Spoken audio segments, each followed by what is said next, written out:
Hello friends. सी language सीखने की इस सीरीज़ में हम देख रहे हैं लेक्चर 2 का पार्ट 1। आज हम पढ़ेंगे आइडेंटिफायर्स। सी लैंग्वेज भी किसी नेचुरल लैंग्वेज की तरह है। जैसे हम हिंदी या इंग्लिश लैंग्वेज सीखते हैं, बिल्कुल उसी तरह से सी लैंग्वेज भी हमें सीखनी है। नेचुरल लैंग्वेज दो इंसानों के बीच में कम्युनिकेशन का ज़रिया होती हैं, जबकि कंप्यूटर लैंग्वेजेस इंसान और मशीन के बीच के कम्युनिकेशन का ज़रिया होती हैं। हालांकि ये वन वे कम्युनिकेशन होता है। इंसान मशीन से कहना चाहता है कि उसे क्या करना है, यानी मशीन वही काम करेगी जो इंसान ने कहा है। तो भाषा माध्यम होती है विचारों को व्यक्त करने की। तो सी लैंग्वेज भी एक भाषा है जिसमें हम अपने विचार व्यक्त करेंगे मशीन को। जब आपने हिंदी या इंग्लिश सीखना स्टार्ट की थी, याद करिए आप जब नर्सरी में थे, फर्स्ट क्लास में थे, KG1 में थे, उस दौर में आपने सबसे पहले क्या सीखा था? क्या ऐसा हुआ था कि आप पहले दिन स्कूल गए और स्कूल जाते ही आपसे टीचर ने बोला कि चलो निबंध लिखो, ऐसे लिखो? ऐसा तो नहीं हुआ होगा, क्योंकि अभी तो हमें लैंग्वेज आती ही नहीं है। तो पहली स्टेज तो यही रही होगी कि उन्होंने आपको बेसिक लेटर सिखाए होंगे, इंग्लिश में अल्फ़ाबेट सिखाए होंगे और हिंदी में आपको वर्णमाला सिखाई होगी। बिल्कुल ऐसे ही सी लैंग्वेज भी सीखना स्टार्ट करनी होगी। मान के चलिए आप नर्सरी में हैं और सबसे पहले आपने सीखा basic letters of C language. ये बेसिक लेटर्स कुछ और नहीं, वही सिंबल्स हैं जो आप कीबोर्ड पर देखते हैं। A से Z तक लेटर्स, चाहे वो कैपिटल में हो या स्मॉल में हो, 0 से 9 तक डिजिट्स, कुछ स्पेशल सिंबल्स। अगली क्लास में आपने सीखा होगा शब्द बनाना। हिंदी में आप उसे शब्द बोलते थे, इंग्लिश में आप उसे वर्ड बोलते थे। सी लैंग्वेज में इसी को आप आइडेंटिफायर बोलते हैं। आइडेंटिफायर यानी आपके प्रोग्राम में जो आप बहुत सारी लाइंस लिखते हैं, हर लाइन में कुछ शब्द लिखते हैं, एक एक शब्द आइडेंटिफायर। ये शब्द उनके मीनिंग के आधार पे कैटेगराइज किए गए हैं, उनके काम करने के आधार पे कैटेगराइज किए गए हैं। और इन कई कैटेगरीज में से अभी हम सिर्फ 3 कैटेगरी की बात करेंगे: कांस्टेंट, वेरिएबल और कीवर्ड्स। जब हम ये तीनों चीज़ें पढ़ लेंगे तो हम मान के चलेंगे कि हमने शब्द बनाना सीख लिया। एक बार जब शब्द बनाना आ जाए तो अगली स्टेज होती है सेंटेंस बनाना। पर इंग्लिश में आप सेंटेंस बोलते हो, हिंदी में आप उसे वाक्य बोलते हो, सी लैंग्वेज में या किसी भी प्रोग्रामिंग लैंग्वेज में उसे इंस्ट्रक्शन बोला जाता है। सी लैंग्वेज में समझने के लिहाज से जितनी लाइंस आप लिखते हो वो 4 में से ही कोई एक प्रकार की होती है। ये लाइंस या तो डेटा टाइप डिक्लेरेशन इंस्ट्रक्शन होती है, या इनपुट आउटपुट इंस्ट्रक्शन होती है, या अर्थमेटिक इंस्ट्रक्शन होती है, या कंट्रोल इंस्ट्रक्शन होती है। एक बार जब आप इंस्ट्रक्शन बनाना सीख जाते हैं तो आप बनाने लगते हैं प्रोग्राम। आज की क्लास का हमारा ऑब्जेक्टिव रहेगा कि पहले देखते हैं कांस्टेंट क्या है, वेरिएबल्स क्या हैं, फिर देखेंगे कीवर्ड्स क्या होते हैं। Constant, any information is called constant. Constant की एक डेफिनेशन आपने मैथ्स फिजिक्स में भी पढ़ी होगी, जिसकी वैल्यू चेंज नहीं होती है, जो चेंज नहीं होता दैट इज कॉल्ड कांस्टेंट। लेकिन सॉफ्टवेयर के नज़रिए से जरा इसको हम अलग तरीके से डिफाइन करने की कोशिश करेंगे। जब भी कोई सॉफ्टवेयर बनाया जाता है तो उसका एक ही मकसद होता है, इंफॉर्मेशन को मैनेज करना। अगर आप ATM के सॉफ्टवेयर की बात करें तो वो आपसे आपके बैंकिंग ट्रांजैक्शन से रिलेटेड इंफॉर्मेशन को मैनेज कर रहा है। यदि आप अपने मोबाइल में फ़ोन बुक सॉफ्टवेयर के बारे में बात करें, जो जिसमें लोगों के नाम और नंबर सेव होते हैं, तो वो सॉफ्टवेयर फ़ोन नंबर्स और नाम को मैनेज करने की कोशिश कर रहा है। इस तरीके से हर सॉफ्टवेयर किसी ना किसी इंफॉर्मेशन को मैनेज कर रहा होता है। ये इंफॉर्मेशन ही कांस्टेंट कहलाती है। तो आप कांस्टेंट बोलें, इंफॉर्मेशन बोलें, डेटा बोलें, एक ही बात है। कांस्टेंट्स 2 तरह के होते हैं, यानी जितनी तरह की इंफॉर्मेशन हमें मिलती है उनको हमने समझने के लिए 2 कैटेगरी में डिवाइड किया हुआ है: primary constants and secondary constants.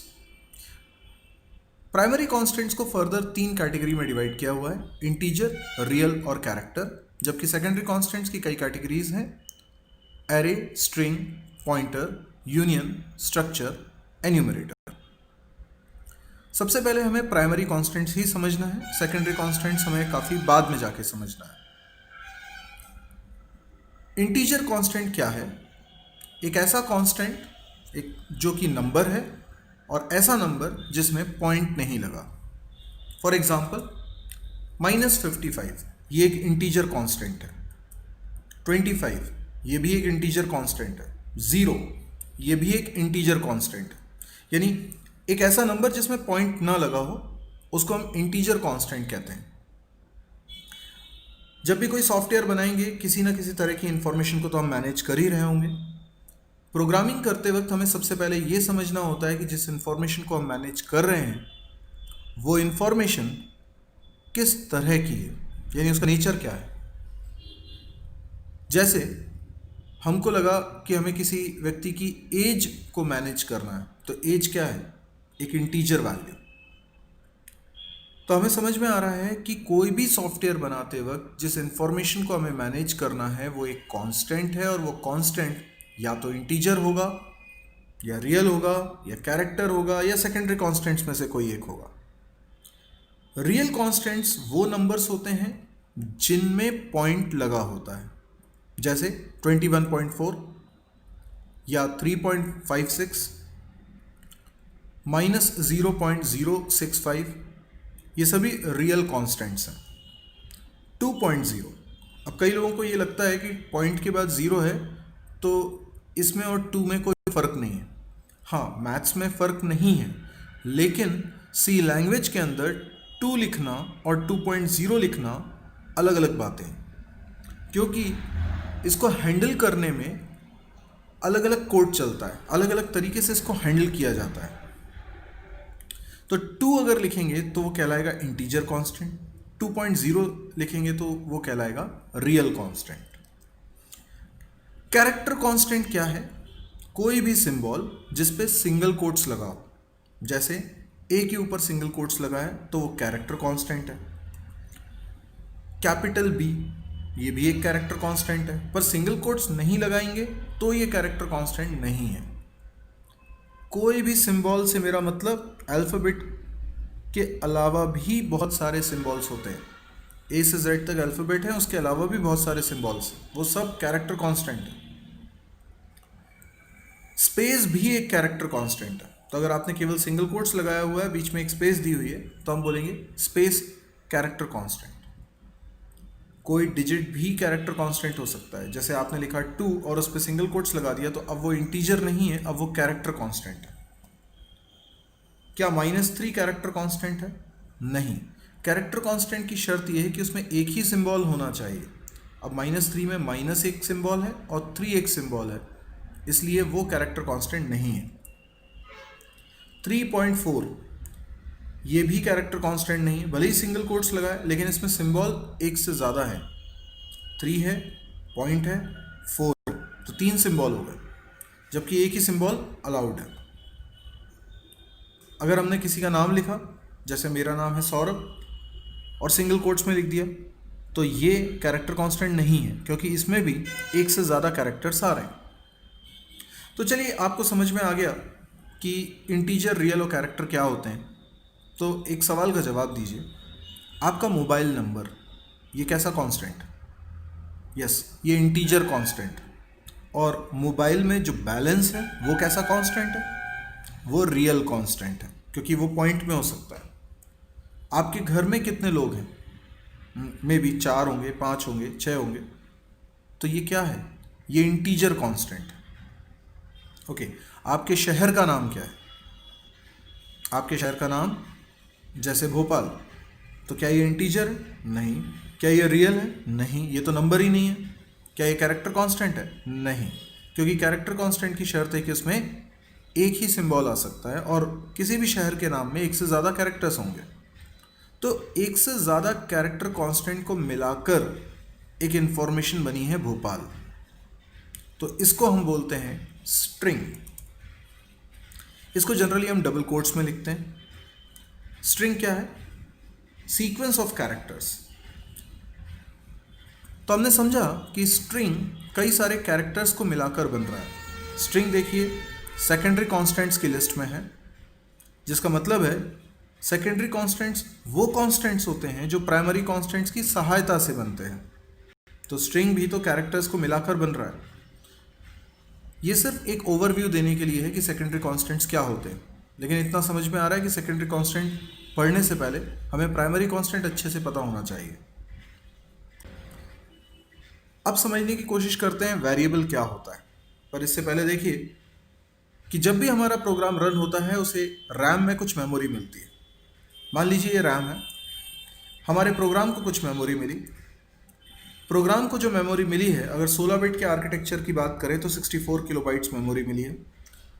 हमारे प्रोग्राम को दो खास वजह से मेमोरी मिलती है, एक इंस्ट्रक्शंस को रखने के लिए, दूसरा डेटा को रखने के लिए। इंस्ट्रक्शंस को रखने के लिए जो मेमोरी मिली है उसमें हमारे प्रोग्राम की इंस्ट्रक्शंस स्टोर हो जाएंगे। बाकी की जगह में डेटा रखा जा सकता है। किसी भी प्रोग्राम के दो अहम हिस्से होते हैं, डेटा और इंस्ट्रक्शंस। इंस्ट्रक्शन क्या है? एक कमांड, एक निर्देश। जैसे 2 नंबर को ऐड करने के लिए हम बोले ऐड करो, तो ऐड करो एक इंस्ट्रक्शन। लेकिन ऐड किसको करो? डेटा तो चाहिए। तो जब तक डेटा ही नहीं होगा ऐड करेंगे कैसे?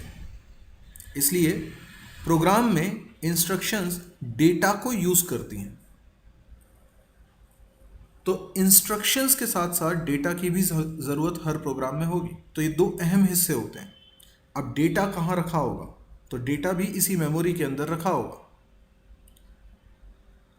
इस मेमोरी में तो बहुत सारी जगह, हमें डेटा रखने के लिए थोड़ी सी जगह चाहिए। हमें अपने प्रोग्राम में एक खास लाइन लिखकर कंपाइलर को ये बताना होता है कि हमें कितनी जगह की ज़रूरत होगी डेटा रखने के लिए। तो आप जब कोई प्रोग्राम बनाते हैं तो पहले ये सोचते हैं कि कितने डेटा को आपको हैंडल करना है। जैसे 2 नंबर को ऐड करने का प्रोग्राम अगर आपको बनाना है तो आपको 2 नंबर्स को हैंडल करना है और उसका एक रिजल्ट आएगा, उसको हैंडल करना है। तो कुल मिला के 3 मेमोरी में जगह चाहिए आपको जहाँ पे आप इन डेटा को रखोगे। तो आप मेमोरी जगह रिजर्व कराते। ये रिजर्वेशन कराने के लिए आप अपने प्रोग्राम में एक खास लाइन लिखते हो, जिससे कि कंपाइलर को पता चलता है कि आपको कितनी जगह की ज़रूरत है, और आप उतनी जगह मांगते हो जितनी डेटा को आपको स्टोर करना है। स्टोर करना है तब तक जब तक कि आपका प्रोग्राम रन हो रहा है। ये जो मेमोरी में जगह है, इसको पहचान के लिए एक नाम दिया जाता है, और ये नाम आप अपनी मर्जी से कुछ भी दे सकते हैं। जैसे इन लोकेशंस का नाम दे दिया है ए, बी और सी। तो ए, बी, सी ही वेरिएबल्स कहलाते हैं। तो इस हिसाब से वेरिएबल का मतलब क्या हुआ? देखिए फिजिक्स मैथ्स में आपने पढ़ा होगा कि वेरिएबल वो है जिसकी वैल्यू चेंज हो सकती है। ये बात तो यहाँ पर भी लागू होगी, लेकिन थोड़ा फिजिकली हम समझने की कोशिश करें कि ये क्या है। तो ये मेमोरी में उस जगह को नाम दिया हुआ है जहाँ पे हम डेटा रखने वाले हैं। तो variables are the names of memory locations where we store data. अब ये वेरिएबल्स के नाम क्या रखें, इसके कुछ नियम होंगे। सबसे पहले वेरिएबल के नाम में आप अल्फ़ाबेट, डिजिट और अंडरस्कोर के अलावा और कोई सिंबल यूज़ नहीं कर सकते। अल्फ़ाबेट यानी ए से जेड तक, चाहे कैपिटल में यूज़ करें चाहे स्मॉल में यूज़ करें। सी लैंग्वेज एक केस सेंसिटिव लैंग्वेज, लेकिन इसका कई स्टूडेंट्स गलत अर्थ निकालते हैं। वो सोचते हैं कि सी लैंग्वेज में सब कुछ स्मॉल लेटर में लिखना ही ज़रूरी है। ऐसा नहीं है। आप अगर कोई चीज़ स्मॉल लेटर में लिखते हैं, यानी जैसे आपने किसी वेरिएबल का नाम स्मॉल ए रखा और किसी वेरिएबल का नाम कैपिटल ए रखा, तो सी लैंग्वेज की नज़र में वो दोनों अलग अलग हैं। ये मतलब हुआ केस सेंसिटिव होने का। वेरिएबल का नाम आप चाहे जो रखें, पर अल्फ़ाबेट, डिजिट, अंडरस्कोर के अलावा और कोई सिंबल उसमें नहीं होना चाहिए। और पहला सिंबल, वेरिएबल के नाम का पहला लेटर कभी भी डिजिट नहीं हो सकता। कीवर्ड्स, हमने बात करी थी आइडेंटिफायर की। आइडेंटिफायर क्या होता है? Smallest identifying unit in the program. आपके प्रोग्राम में वो सबसे छोटी इकाई जिसका कोई अर्थ निकलता है वो आइडेंटिफायर कहलाता है। एक प्रोग्राम में बहुत सारी लाइंस होती हैं, हर लाइन में कुछ शब्द होते हैं। एक एक शब्द को सोचिए, हर शब्द एक आइडेंटिफायर है। कंपाइलर हमारे प्रोग्राम को पढ़कर ट्रांसलेट करेगा और ऑब्जेक्ट फाइल बनाएगा। कंपाइलर को हमारे प्रोग्राम के हर शब्द का अर्थ समझ में आना चाहिए, तभी वो उसको ट्रांसलेट कर पाएगा। अगर कुछ शब्द ऐसे हमने इस्तेमाल करे हैं जैसे वेरिएबल का नाम, अब वेरिएबल का नाम तो हम ही डिसाइड करेंगे कि किसी मेमोरी लोकेशन का नाम क्या रखना है। जैसे हमने रख दिया ए, तो अगर प्रोग्राम में मैं ए यूज़ करूँगा, ए लिखूँगा, तो कंपाइलर को ए का मतलब नहीं मालूम है, इसलिए वो एरर देगा। यानी कंपाइलर आपके प्रोग्राम में लिखे हर शब्द को अगर नहीं जानेगा तो वो उसे कंपाइल नहीं कर पाएगा। इसलिए आप हर शब्द का मतलब खुद बताते हैं। लेकिन कुछ शब्द ऐसे भी होते हैं जिनका अर्थ आपको कंपाइलर को बताने की ज़रूरत नहीं पड़ती, उनका अर्थ कंपाइलर को पहले से मालूम होता है। ऐसे शब्दों को हम कीवर्ड्स बोलते हैं। कीवर्ड्स को ही हम प्रीडिफाइंड वर्ड्स या रिजर्व्ड वर्ड्स भी बोलते हैं। सी लैंग्वेज में 32 कीवर्ड्स, मैं बात कर रहा हूँ 16 बिट के आर्किटेक्चर की, तो वहाँ पर 32 कीवर्ड्स आंसी स्टैंडर्ड्स के अनुसार हैं। ये कीवर्ड्स आपकी स्क्रीन पर हैं। इनको याद करने की ज़रूरत नहीं है। जैसे जैसे हम प्रोग्रामिंग में आगे बढ़ेंगे हमें एक एक शब्द का अर्थ समझ में आने लगेगा और अलग से हमें याद करने की ज़रूरत नहीं है, क्योंकि इन शब्दों का अर्थ पहले से डिसाइडेड है। आप इन शब्दों का इस्तेमाल वेरिएबल नेम के रूप में नहीं कर सकते। ये शब्द सभी स्मॉल लेटर में हैं और इनका कुछ अर्थ है, इसलिए आप जब भी इनका इस्तेमाल करें अपने प्रोग्राम में तो स्मॉल लेटर में ही लिखें। अगर कैपिटल लेटर में लिखेंगे तो कंपाइलर उसे आइडेंटिफाई नहीं कर पाएगा। यदि आज का लेक्चर आपको पसंद आया हो तो आप इसको लाइक कर सकते हैं, शेयर कर सकते हैं, और यदि आप इस तरह के और वीडियोस देखने में इंटरेस्टेड हैं तो आप इस चैनल को सब्सक्राइब कर सकते हैं। Thank you.